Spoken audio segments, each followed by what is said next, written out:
Hello friends, hello my dear viewers and hello my dear students. मैं राजन दीक्षित अपने BEd द्वितीय semester बच्चों का अपने इस online class RITT smart education class में स्वागत करता हूं।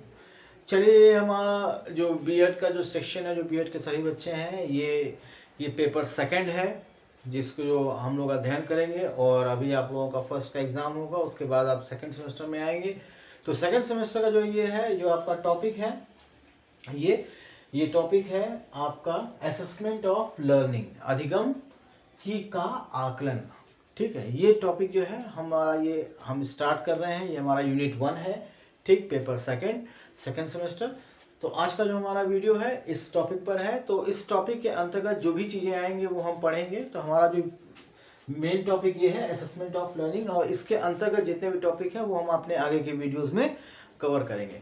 तो ये जो टॉपिक है, इस टॉपिक के बारे में मैं कुछ आपसे डिस्कशन करूंगा वीडियो शुरू करने से पहले। लेकिन वीडियो शुरू करने से पहले मैं एक बार अपने सभी जो फ्रेंड्स हैं, व्यूवर्स हैं और जो भी हमारे स्टूडेंट्स हैं, मैं उनसे रिक्वेस्ट करूंगा कि आप वीडियो अंत तक देखें। अगर आपको वीडियो अच्छा लगे तो उसको लाइक और शेयर जरूर करें।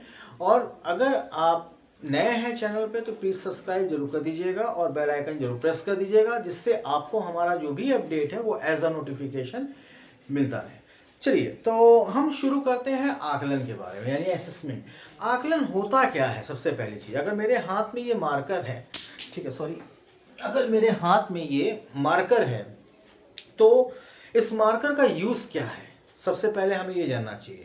ठीक है, ये तो हमारा वो टॉपिक है, जो यूनिट, जो हमारा जो सब्जेक्ट है, इसको हम इसके अंतर्गत जो बहुत सारे टॉपिक आएंगे वो हम पढ़ेंगे। तो इस टॉपिक के बारे में मैं पूछ रहा हूँ कि असेसमेंट क्या है। तो इस तरह से मैं एक एग्जांपल दे रहा हूँ कि मार्कर है मेरे पास, तो what is the use of marker. Marker से भी हम लिखते हैं, पेन का भी इस्तेमाल करते हैं, चौक का भी इस्तेमाल करते हैं लिखने के लिए। तो हर चीज का अपना एक वैल्यू है। ठीक है, सभी लिखने में प्रयुक्त हो रहा है, लेकिन हर चीज का अपना एक निश्चित स्थान है और एक निश्चित प्लेस है और निश्चित एक कोई कार्य है। तो असेसमेंट जो है, यहाँ पर असेसमेंट से हम क्या समझते हैं, असेसमेंट क्या होता है, क्यों असेसमेंट जो है अधिगम में, यानी आकलन का जो है अधिगम में क्यों इतना इम्पोर्टेंस है।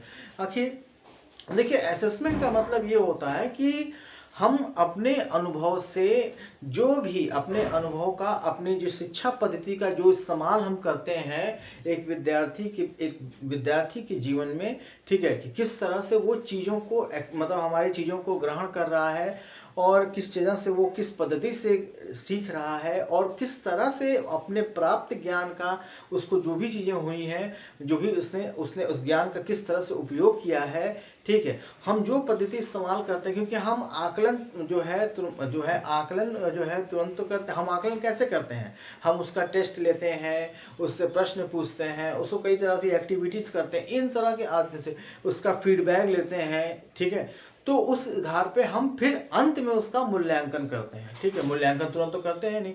तो ये हमारा जो आज का जो विषय है यही है कि असेसमेंट क्यों इतना इम्पोर्टेंट पॉइंट है।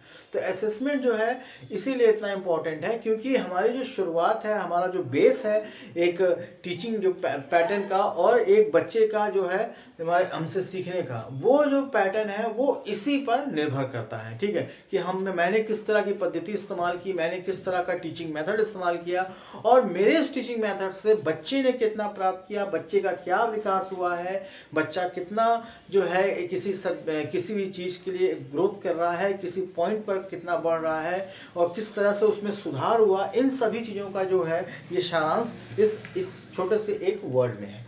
तो आज हम इस टॉपिक को शुरू करते हैं, अधिगम का आकलन। देखिए, यहाँ पर हम पहले इसके अर्थ को जानते हैं। आकलन का आशय यानी कि उसका अर्थ, सूचनाओं को एकत्रित करने की प्रक्रिया। सूचना क्या हो सकता है, सूचना हम किसका सूचना हम लेंगे। जाहिर सी बात है, हम बच्चे का लेंगे, हम उसकी सारी जानकारी लेंगे कि बच्चे को क्या है, क्या चाहिए, क्या कैसी उसकी बुद्धिमत्ता गुणांक क्या है, क्या उसकी क्षमता है, कितना वो ले सकता है, क्या मतलब उसकी आवश्यकता है, क्या उसकी कमजोरियां हैं, क्या उसकी वीक पॉइंट है। तो सूचनाओं को एकत्रित करने की प्रक्रिया आकलन है। ठीक है, वो जो पूरी प्रक्रिया है इसी को हम आकलन करते हैं, मतलब ऑब्जर्व करते हैं। विद्यार्थियों के संदर्भ में किसी विषय के बारे में, मतलब विद्यार्थियों के संदर्भ में किसी विषय, जो भी उनका विषय है, हम जो भी कोई विषय ले लेते हैं, उस विषय को हम किस तरह से बच्चे को हम दे रहे हैं, किस तरह से हम विद्यार्थी को पढ़ा रहे हैं विद्यार्थी हमसे कितना समझ रहा है, हमसे कितना संतुष्ट है। तो विद्यार्थियों के संदर्भ में किसी विषय के बारे में निर्णय प्रदान करना आकलन कहलाता है। क्लियर है? आकलन की प्रक्रिया में प्रदत्त कार्य प्रदर्शन परीक्षण यानी असेसमेंट परफॉर्मेंस टेस्ट, मतलब इस प्रक्रिया में हम जैसे हमने क्या किया, मैंने बच्चे को पढ़ाया, फिर मैंने उसका ओरल टेस्ट लिया, रिटन लिया, बिना नंबर दिए, उसको मैंने नंबर नहीं दिया, लेकिन मैंने उसको फीडबैक दिया कि तुम्हारा ये कमजोर है, तुम्हारी राइटिंग कमजोर है, आपका जो है आप बोर्ड पर से देख के नहीं लिख पा रहे हैं, आप ठीक से याद नहीं कर पा रहे हैं। तो ये क्या है, ये हम आकलन कर रहे हैं, जो उसको फीडबैक दे रहे हैं। ठीक है, आकलन की प्रक्रिया में प्रकार परीक्षण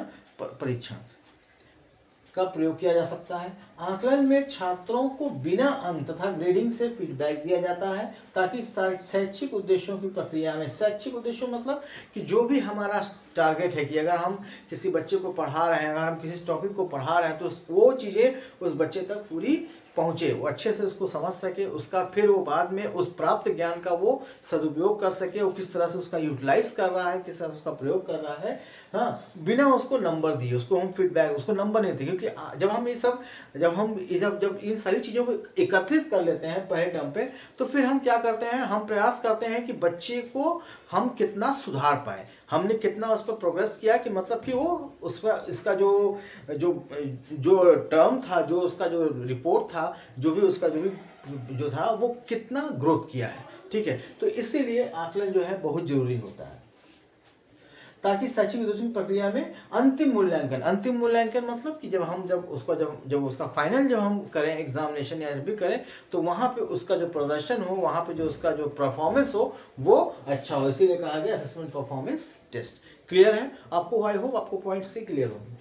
आकलन की परिभाषा, अब हम यहाँ पे परिभाषा को भी देख लेते हैं। ठीक है, तो हुबा और फ्रीड के अनुसार आकलन सूचना संग्रह तथा उस पर विचार विमर्श की प्रक्रिया है। आकलन सूचना संग्रह मतलब कि संग्रहण मतलब होता है कि हम जब इकट्ठा करते हैं, मतलब अपने पास रिजर्व करते हैं सूचना, जो भी इंफॉर्मेशन है बच्चे से रिलेटेड, जो भी इंफॉर्मेशन है उसके पढ़ाई का, उसकी जो भी चीज़ों की, उसकी आवश्यकता का, उसका किस तरह से उसका फीडबैक है, पढ़ाई में किस तरफ ज़्यादा झुकाव है, क्या उसकी आवश्यकता है, ये सब जितने भी उसकी पूरा टोटल इंफॉर्मेशन तथा संग्रह, उस पर विचार विमर्श की प्रक्रिया, और फिर उस पर हमको किस तरह से कार्य करना चाहिए कि बच्चे में और ज़्यादा इम्प्रूवमेंट हो और ज़्यादा सुधार हो।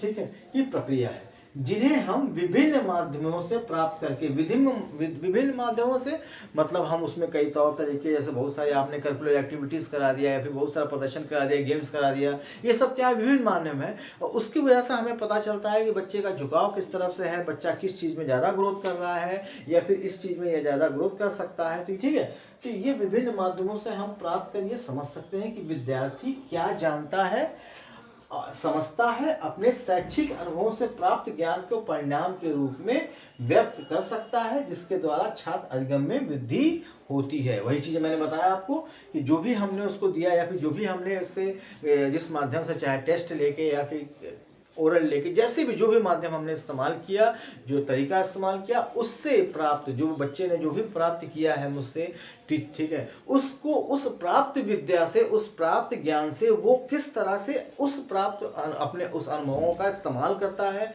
किस तरह से उसको एग्जीक्यूट करता है, किस तरह से उसका प्रदर्शन करता है, ठीक है, अनुभवों का पर्याप्त परिणाम के रूप में व्यक्त कर सकता है, जिसके द्वारा छात्र, तो ये क्या है, ये छात्र अधिगम, मतलब ये अधिगम में बहुत ही डेवलपमेंट इन लर्निंग, तो किस तरह से उसने लर्न किया और किस तरह से उसने डेवलप किया, ये जो है इस पैराग्राफ का मतलब है। तो आई होप, मेरे ख्याल से आज का ये हमारा इंट्रोडक्शन टॉपिक था। तो मेरा ये जो था फर्स्ट पॉइंट था, इंट्रोडक्शन था। अभी आज मैंने इंट्रोडक्शन में ये हमारा यूनिट जो है शुरू हुआ है, तो आज मैंने इसका अर्थ और परिभाषा मैंने आपको बताया है। आगे जो है इसके महत्व और इसकी आवश्यकता को बताते हुए आगे जो हमारा जो वीडियो होगा इसके महत्व और आवश्यकता पे होगा। ठीक है, आई होप आपको ये समझ में आया होगा। फिर भी अगर आप कुछ कहना चाहते हैं या बताना चाहते हैं तो प्लीज़ आप मेरे कमेंट बॉक्स में आके मुझे कमेंट करें, मुझे बताएं और फीडबैक दें, जो भी चीज़ें हैं। ठीक है, आपको और भी जो चीज़ें होंगी मैं बताऊंगा। नोट्स मैंने आपके सामने बना दिया है, ये नोट्स बना हुआ है। प्लीज़ आप लोग जो है, ये आपका शुरू हो रहा है सेकेंड सेमेस्टर, ये पहला दिन है हम लोगों का। ठीक, तो नोट्स ज़रूर बनाते चलिएगा, क्योंकि एग्जामिनेशन पॉइंट ऑफ व्यू से आपके लिए बहुत इंपॉर्टेंट है, ये आता है, आ सकता है। और 90% जो है आपको बता दे रहे हैं, 90% जो है आपके पेपर में जो है इस सब्जेक्ट से ज़्यादा क्वेश्चंस आते हैं। ठीक है, तो आप इसको देखिएगा और स्क्रीनशॉट लेके आप पॉज करके आप अपना नोट जरूर बना लीजिएगा। तो ठीक है, आज के इस टॉपिक को हम यहीं पर एंड करते हैं, फिर आपसे मिलेंगे नेक्स्ट वीडियो में नेक्स्ट पॉइंट के साथ, नेक्स्ट टॉपिक के साथ। आज के लिए धन्यवाद।